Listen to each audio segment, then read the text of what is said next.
Welcome to the penultimate lecture on Narnia for grown-ups. And what I want to do today is start with kind of a quick review, kind of near the end of the 5 books we've already looked at. And if you remember, each one of them has a planetary influence. So do you remember what it was for The Lion, the Witch, and the Wardrobe? It was Jupiter, okay? Jolly, the jovial kind of feeling where Father Christmas comes in. Then we look at Prince Caspian, and then for Prince Caspian, we find that it is Mars, because it deals with kind of martial areas, a lot of fighting, and then the Sylvan, the woods that are there. This was an Edwardian adventure story, so each of the stories has a different kind of genre that we see. Then we find the next 3, Voyage of the Dawn Treader, The Horse and His Boy, and The Silver Chair that we did last week. The Voyage of the Dawn Treader is basically a coming-of-age story, what the Germans called a Bildungsroman. You never play Scrabble with Germans. They need so many letters just to get one word down that's there. But it was the sun. The sun really kind of governed that whole story.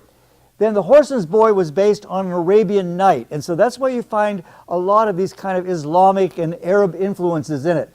And it's Mercury, where you deal with messengers and speed and Gemini twins.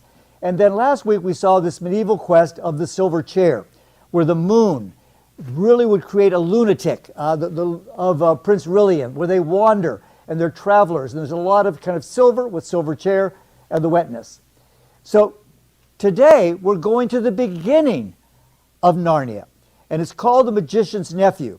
And Lewis struggled with writing this book more than any of the others, all the others. In fact, all of the others he wrote in a period of about 5 years. Just they would come right off his imagination. This one, he started right after The Lion, Witch, and the Wardrobe, but it was the last one he finished. It was so difficult because he had to coordinate a lot of the details from the other stories. There are also other challenges in this book. One of them has to do with his own mother's death. And a son and a mother, he lost his mother when he was about 10 years old. And it haunted him, and you'll see that it comes out in this book in a really kind of gentle and delicate way, but a really profound way. He also deals with Venus. She is going to be our planetary influence this time. And when you deal with Venus, you deal with sex. And so he's going to hide a little sex in here, and that's where it becomes Narnia for grown-ups. I don't have to talk to you all about the birds and the bees. I hope not. Okay, thank you. I couldn't anyway, that's there. So then he's trying to tie up everything else. Now, we saw in the dedication, he wrote every book to a certain child. And this one was written to the Kilmer family.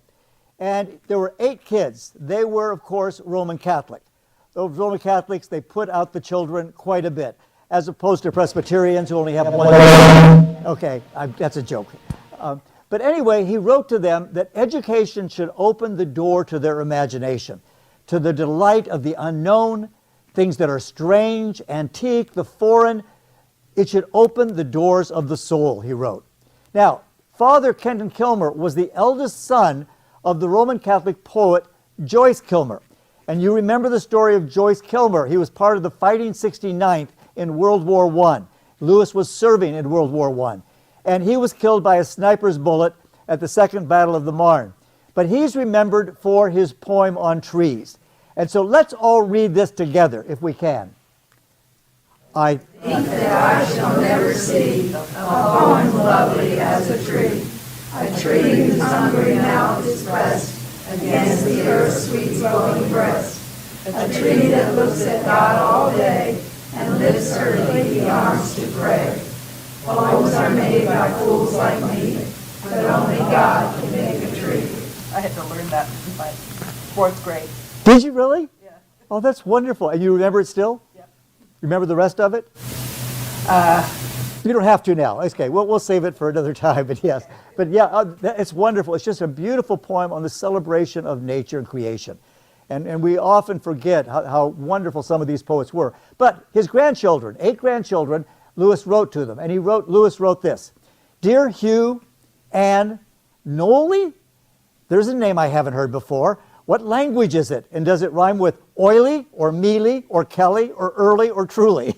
So it was really kind of fun playing with this little girl's name. Nicholas, Martin, Rosamund, Matthew, and Miriam.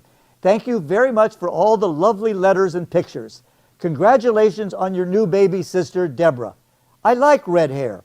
I never saw a picture of a baby shower before. I had to put my umbrella up to look at it. So he plays with these dad jokes, these really old jokes with the children, just engaging them with his sense of humor. But he wrote it to the whole Kilmer family, this book. Now, there are 3 books that Lewis wrote alongside this one that have the same themes. And the first one is an apologetic work called The Abolition of Man. And The Abolition of Man, if you've ever seen those great books of the Western world, I mean, they have everything from Aristotle to Freud. The first edition after those books came out included The Abolition of Man. So it really is kind of one of the most significant books of the Western world. He is arguing that, was that me? No. He was arguing essentially that we have lost the idea of objective value. Everything is becoming relative. And he wanted to argue to say that morality is objective. There is a right and a wrong. One of his most famous statements was, there are 2 things that everybody knows. Everybody knows they should live in a certain way, right? You know you should live in a certain way. Secondly, none of us do. We don't live in the way even we know we should live. We don't live up to our own standards, much less God's standards. So he's saying, what I want to introduce is this natural law that is universal. From the earliest days of history to all the different cultures today, everyone believes in certain things. That you should be kind to the elderly, to the young, to the widow. You should obey virtue. You should not steal or commit adultery or kill. These are things that we all agree are objective values. He wrote that in 1944 in the midst of the war, before anyone had even discovered the Holocaust and all of the scientific experiments of the Nazis. He delivered 3 lectures. First one was Men Without Chests. Chests were basically for him the moral aspect of the human being. We have the head. Everybody has a head where you think. Everyone has the belly where you have the instinct and the passions. But something needs to govern both of them, and it's the chest. It's the chest taking what the reason knows is true and telling the belly to obey it. And so he wrote these 3, and they came out. Here is a Calvin and Hobbes, and the tiger asked, how are you doing on your New Year's resolutions? I didn't make any, he says. See, in order to improve oneself, must have some idea of what's good that implies certain values. But as we all know, values are relative. Every system of belief is equally valid, or we need to tolerate diversity. Virtue isn't better than vice, it's just different. I don't know if I can tolerate that much tolerance. He says, I refuse to be victimized by notions of virtuous behavior. In other words, I know there is an absolute, but I don't want to live by it, which is what most of us say. So connecting the head, reason, and the belly, instincts and appetites, is this chest. And Lewis said the problem with modern education in the 50s is that we make children without chests, and we expect them to be virtuous. We laugh at honor, we laugh at patriotism, and we expect them to be good, but we haven't taught them that. We laugh at self-control, and then they do whatever they want, and it's our fault. And so he says, where have such virtues as prudence or wisdom, fortitude or courage, temperance and justice disappeared to? And he wants to kind of revive them. He wrote, as a result of sophisticated biotechnology and eugenics, we find that man has conquered nature. If the dreams of some scientific planners are realized, then it means that a few people, a few hundred men, will rule billions of men. The goal of a few, by means of psychological propaganda, will be to control society. For their comfort and progress, we surrender our humanity and our souls for a magician's bargain. We think the inventions of science and progress will save us. But have they? Has science made our personal life, virtuous life, any better? It's made medical life better, it's helped transportation, but it does not improve the human soul. Second, beside The Abolition of Man, he wrote a science fiction novel called That Hideous Strength, which is one of my favorite books of Lewis.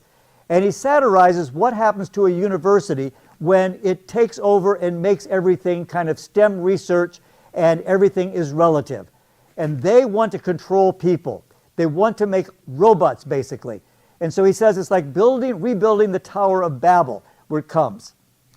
In That Hideous Strength, Lewis brings together this really wicked crew of villains who stand above the moral law. They think they're better than everyone else, and they can live according to their own standards. It's like the people in Washington. I'm kidding. Okay. It's called the National Institute of Coordinated Experiments. Lewis says it's NICE, N-I-C-E. He's having kind of a little pun there on that. They will attach a human head to technology, thinking that just reason will save us from boredom, suffering, sin, and death. And so this is what AI did when we asked them to construct that hideous strength, kind of the head that is attached to all these wires, and thinking that that's going to give us everything we know, that we'll become like gods.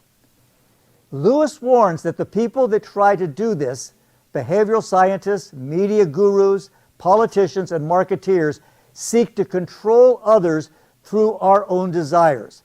So you think of Facebook, you think of AI, you think of TikTok, you think of modern political advertising, how there are lies everywhere on both sides of the fence, and we don't know what's true. And Lewis kind of prophesied this is going to happen.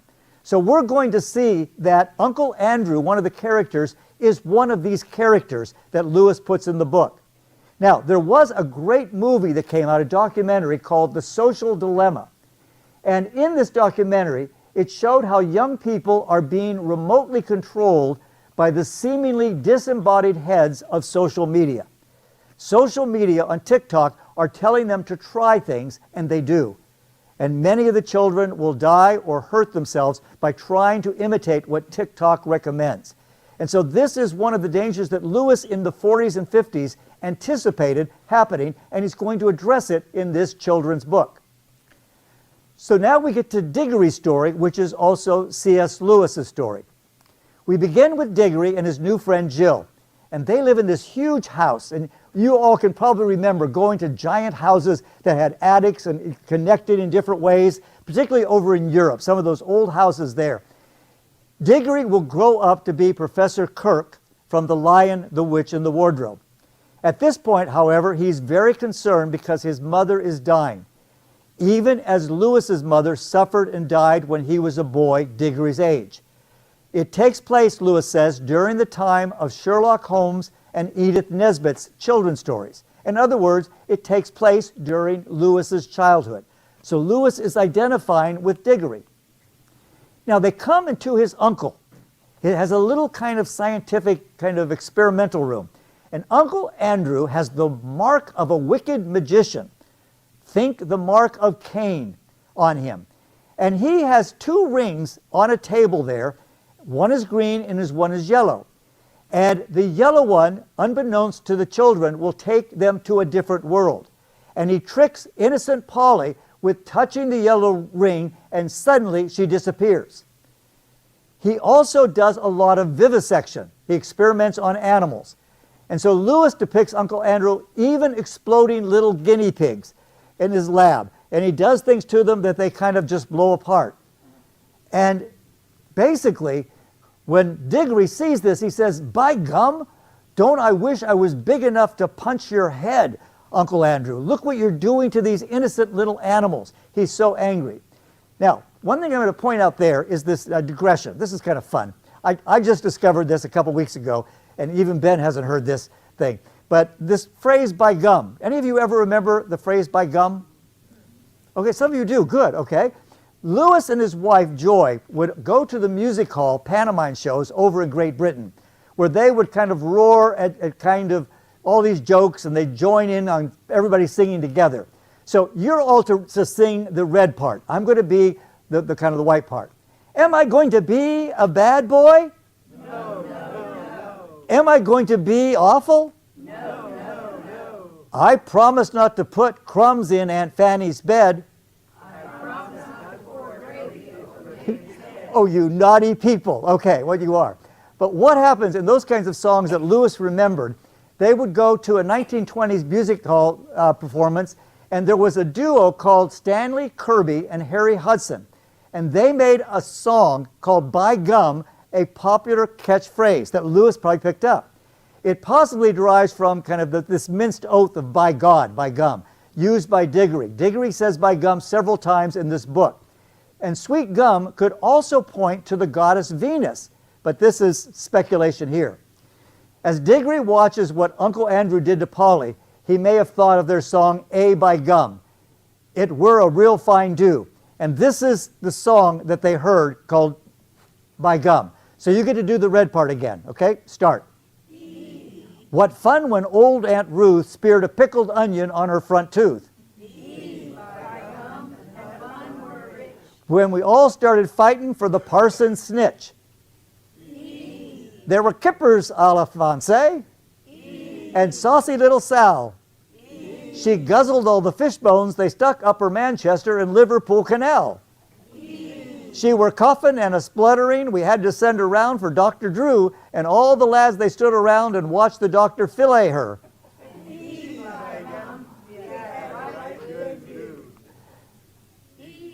There were little Polly Dryer and some bugger Andrew threw a Woodbine cheap cigarette down her camisole and set her shuttlecocks on fire.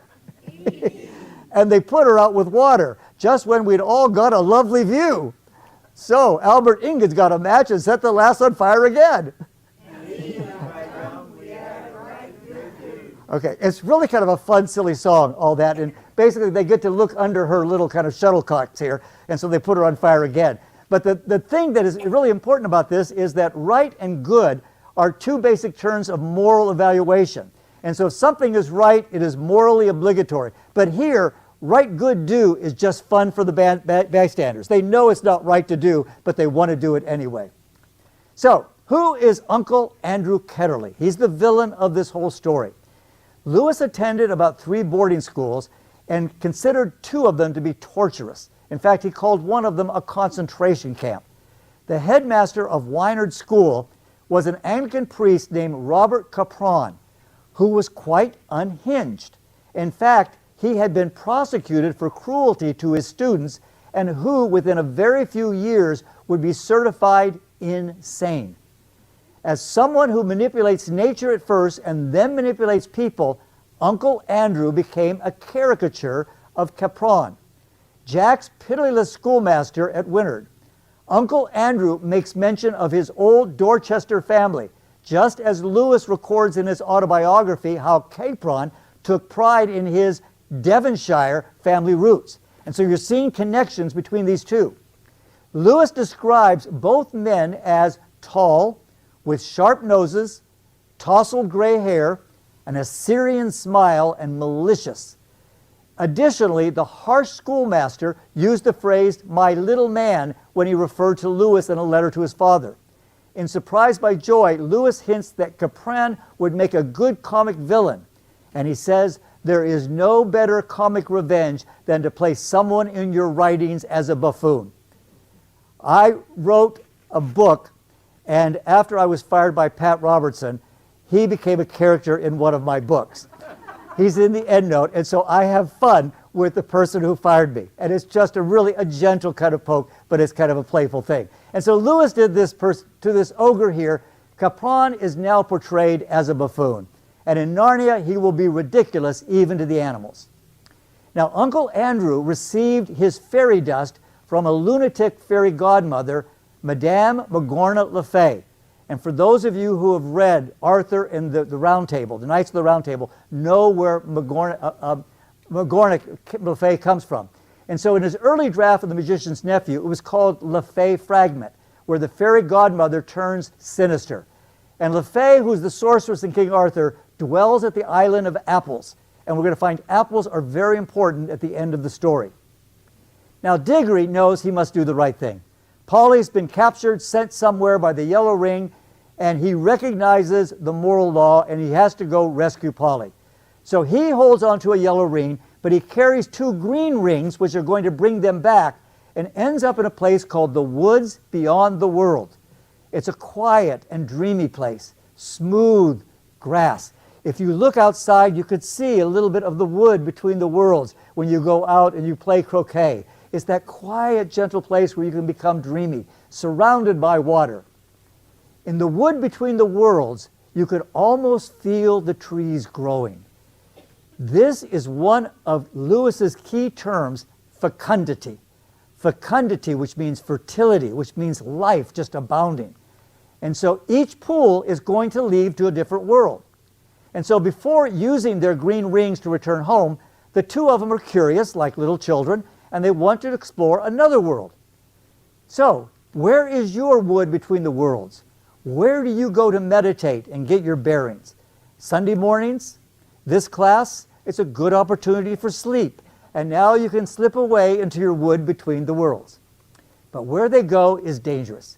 They go to a place called Charn, where everything is in ruins. It's a shadowy hall with what seems like waxworks of beautifully dressed people all along here.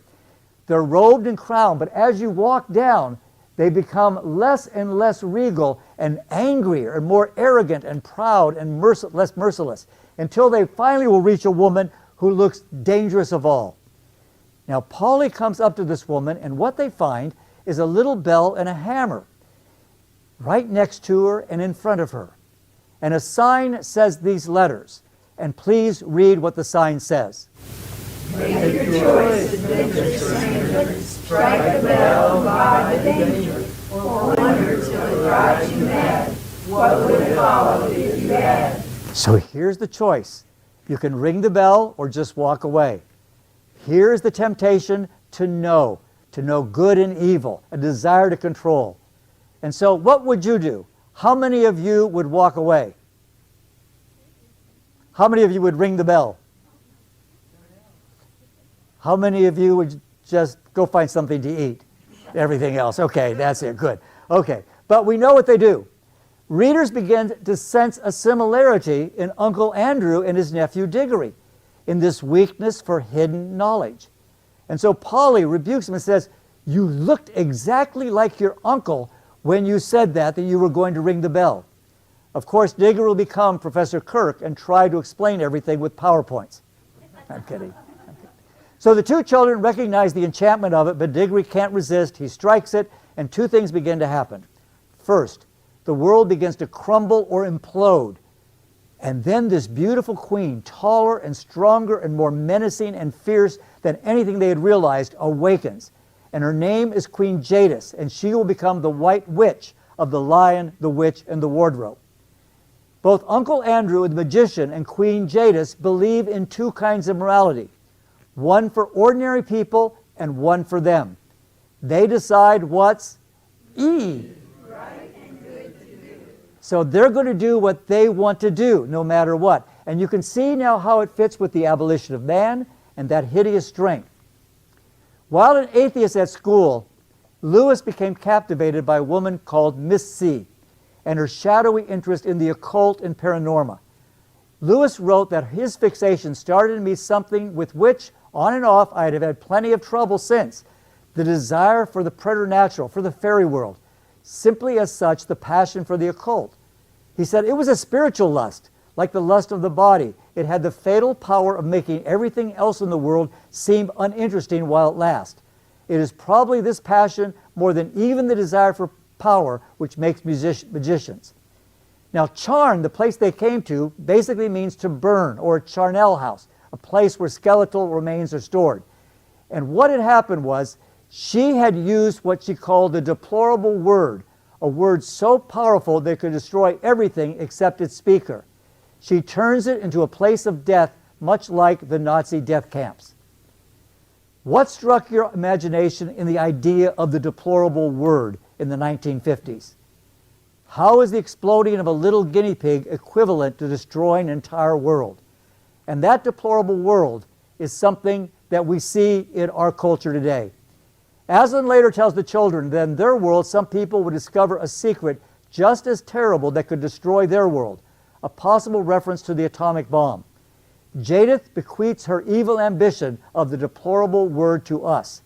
And so we have Oppenheimer, who basically is there to help us create the deplorable word. And then we have someone who will probably use it, unless we pray quite a bit, Putin. So who knows what he is going to do.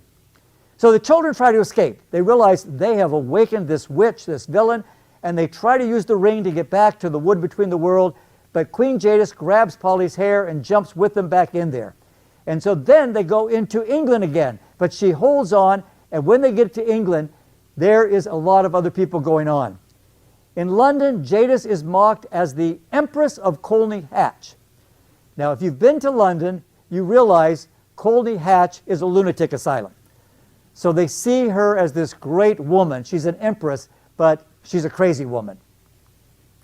Once more, we find slapstick comedy with Jadis knocking down British bobbies, policemen, and like Keystone Cops. Aunt Letty sees Jadis as a drunken hussy from the circus. But Uncle Andrew is so taken with her. He calls her a dem fine woman. And he lubricates himself with some nasty grown-up drink. Okay, think of what's the nastiest grown-up drink. It's going to be a scotch mixed with gin, mixed with vodka, mixed with everything else. Okay, he's going to take this nasty drink. And he thinks when he drinks this that she's going to fall in love with him. It's like this picture here. At 8 p.m., the person you're looking at is really pretty ugly. You keep drinking beer at 10 p.m., they look a little better. And at 1 a.m., they're looking beautiful and handsome. Okay? Or as I tell my students, the danger of drinking alcohol is this. You start off drinking a little bit and you become jocose, you become merry, you become jolly. But then you become sad for drinking too much and you become morose. Then you want to get in a fight and you become bellicose. And then you drink way too much and you become comatose. So you go from jocose, morose, bellicose to comatose. And I've gotten more students off drink just by showing this slide, I think. So Uncle Andrew, with his experiments, and Queen Jadis, with her dark magic, see themselves above the moral law. And this is the key phrase that he says. Now, Diggory, do you mean that boys ought to keep their promise? Oh, that's very true for little boys. Very proper and right, I'm sure. And I'm very glad you've been taught to do so. But of course, you must understand that rules of that sort, however excellent they are for little boys and servants and women and even people in general, can't possibly be expected to apply to profound students and great thinkers and sages. No, Diggory, men like me who possess hidden wisdom are freed from common rules, just as we are cut off from common pleasures. Ours, my boy, is a high and lonely destiny. The same thing comes from Jadis, where she says, you must learn, child, that what you would be wrong for you or for any common people is not wrong in a great queen such as I. The weight of the world is on our shoulders. We must be freed from all rules. Ours is a high and lonely destiny. And so, what planet is going to influence all of these? And that's going to be Venus.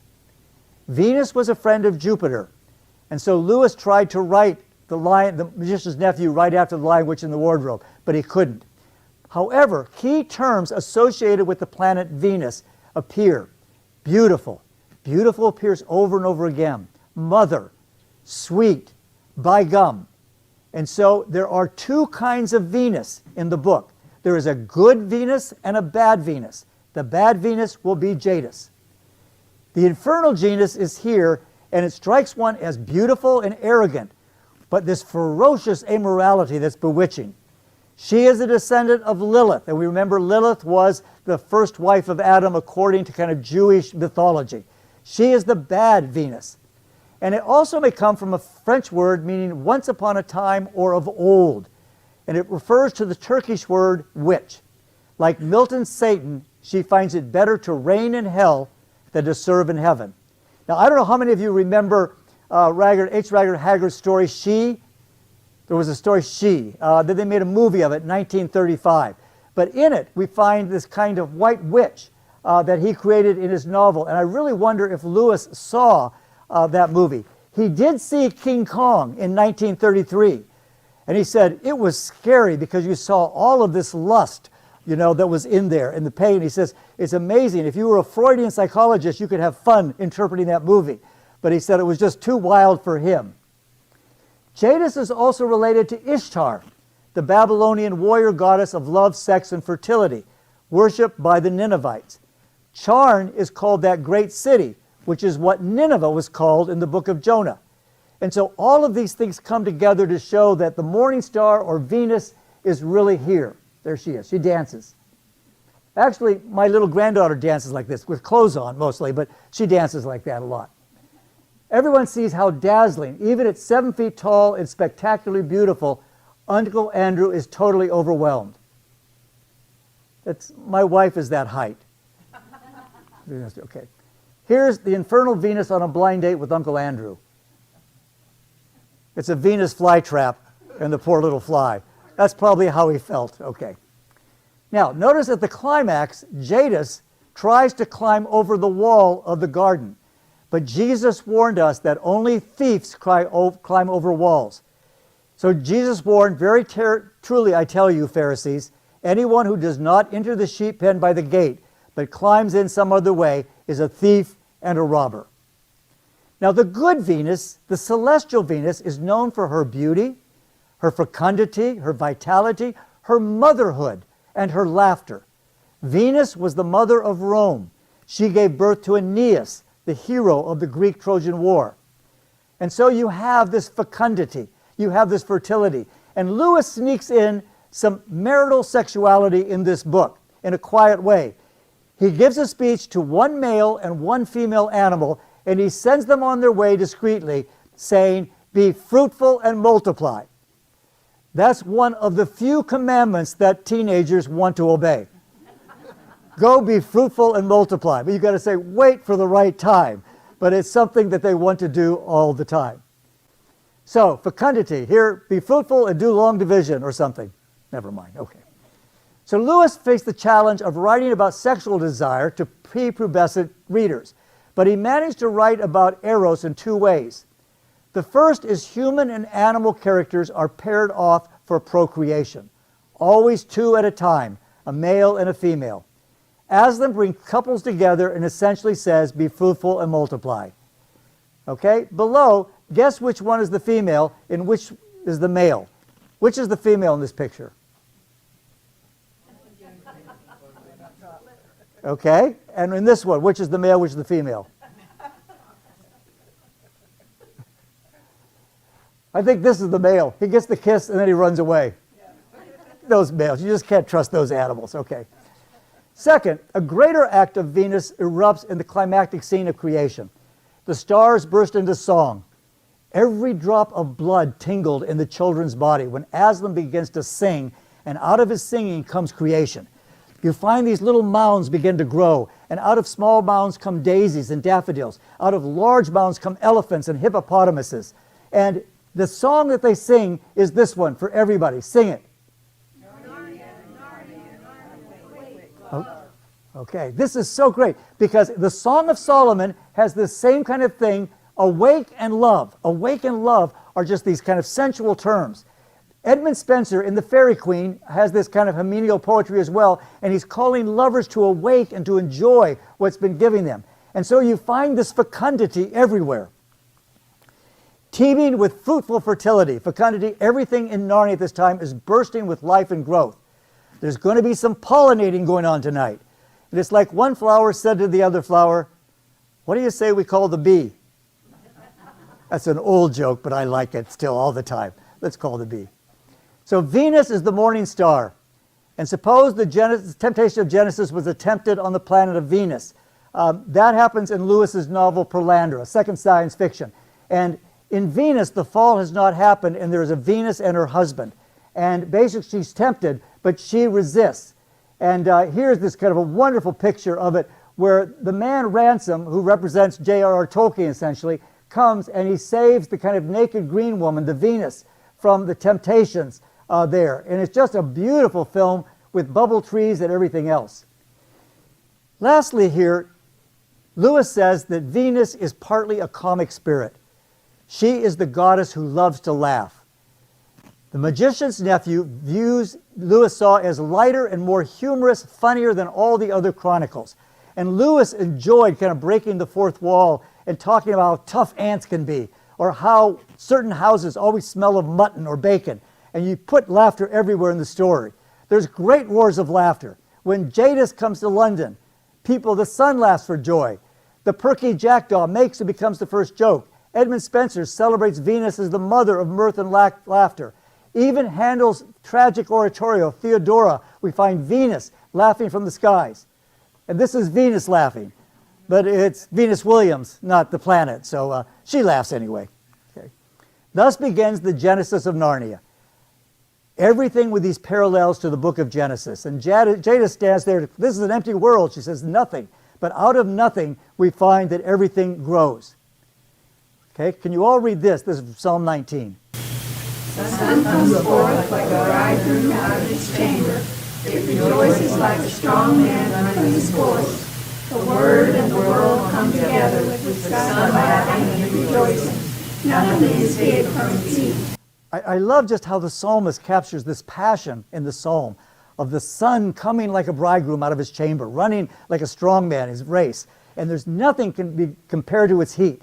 And so I start thinking of my wedding night, but I'm not going to go there. Okay.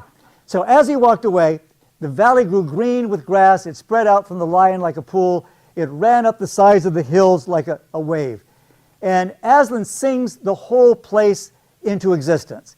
And it reminds me, the cabbie wants to sing a song, and here's the song he sings. So just recite it with me. Come, you thankful people, come, raise the song of harvest home.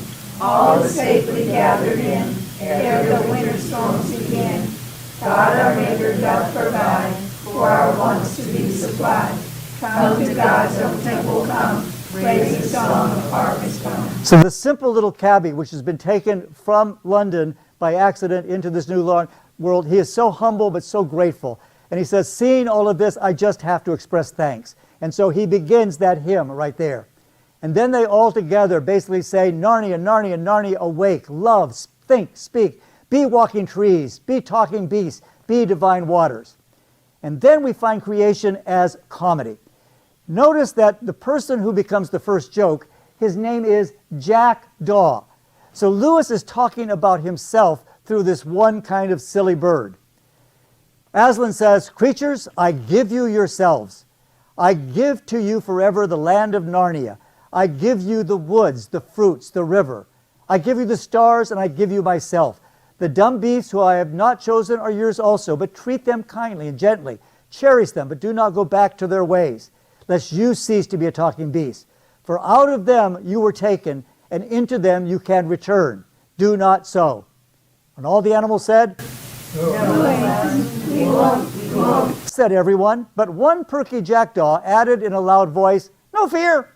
And everyone else had just finished before he said it, so that his words came out quite clear in a dead silence. And perhaps you have found out how awful that can be, say at a party, where you say something and everyone else is quiet. This is what happened to Lewis several times when he speaks out of turn. The jackdaw became so embarrassed that it hid its head under its wing as if to say it were going to sleep. And all the other animals began making various queer noises, which are their way of laughing, and which, of course, no one had ever heard in our world. They tried at first to repress it, but Aslan said, laugh and fear not. Now that you are no longer dumb and witless, you need not always be grave, for jokes as well as justice have come into the world. And the jackdaw says, Aslan, Aslan, have I made the first joke? Will everybody always be told how I made the first joke? No, little friend, he says, you have not made the first joke, you have only been the first joke. And it's a total kind of change of perspective. In the Genesis here, basically everyone begins to kind of laugh, all the animals back and forth, even turtles fall down, and they try to figure out what Uncle Andrew is. Is he an animal, a vegetable, or a mineral? But he becomes this buffoon that we talked about before. Now, there's another creation story that the Aborigines down in Australia tell about Tiddalik. Tiddalik is a frog who woke up thirsty one morning, and he drank all the fresh water in the world. As the drought started to kind of create nature to die, all the other creatures wanted to make him release the water.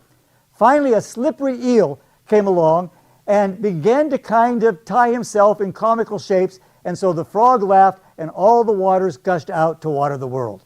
So it's a wonderful little myth from the Aborigines, which is also an explanation of the flood, the whole flood story. So the cab driver, King Frank, and his wife, Queen Helen, the ordinary people become royal. And that's our story. Our story, the ordinary are the ones who are going to become the kings and queens of heaven, the sons and daughter of God Almighty. And yet evil did enter paradise. Aslan sends Diggory and Polly and the flying horse Fledge to get an apple to protect Narnia. And here is what they find on the gate, this sign. Please read it. Come in by the gold gates, or not at all. Take of my fruit for others or prepare. For those who steal, or those who climb my wall, shall find their heart's desire and find despair. So you can't take it for yourself, and you can't take it. So this is the greatest challenge that Diggory has, because he comes to this tree of life which has apples, inspired both by the Garden of Eden and the Garden of the Hesperides. I can't even say that, okay? Take of my fruit for others, it says. And Diggory sees a roosting bird, a phoenix, an ancient symbol of resurrection. Jadis is already kind of snuck in, and you see her kind of hiding in the background, lurking to tempt him, okay? In the tree of life here, basically, I'm going to move on from that. In the Garden of the Hesperides, basically, it's far in the west, and in this garden is a tree which has apples as well. And so Lewis is basing the whole story of the Hesperides into Narnia. It's also a garden that really is covered by a snake. A serpent is going to come into this, a dragon. And so you have the kind of the serpent, the temptation of Genesis with the golden apple there. But here's where we get back to Lewis and kind of close here with these two slides. Paul Ford, who wrote kind of a biography of Lewis, says, the autobiographical implications of this passage where Diggory is tempted to take an apple to heal his mother are enormous. If the thesis is accepted that telling the story of Diggory is partly a way for Lewis to work out his own agony over his mother's sickness and death, then this is the conclusion he has reached. God knows what would have happened if his prayers for her life had been answered, and he must be trusted to have known why it was necessary for her to die when she did. Lewis's theology of providence and the compassion of God are not worked out in the antiseptic atmosphere of an academic laboratory or classroom, but in the crucible of his own heart and in his fiction. Lewis is weeping through this book as he deals with the death of his mother. This is also the book that Lewis gave to Douglas Gresham, his stepson, when his mother Joy, Lewis's wife, was dying.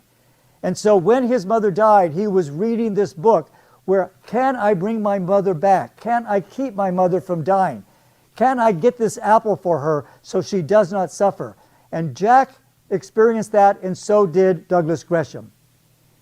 Diggory suffers this grand temptation when the witch appears on the mountain with him, tempting him to take a bite of the apple for himself and his mother. But he resists.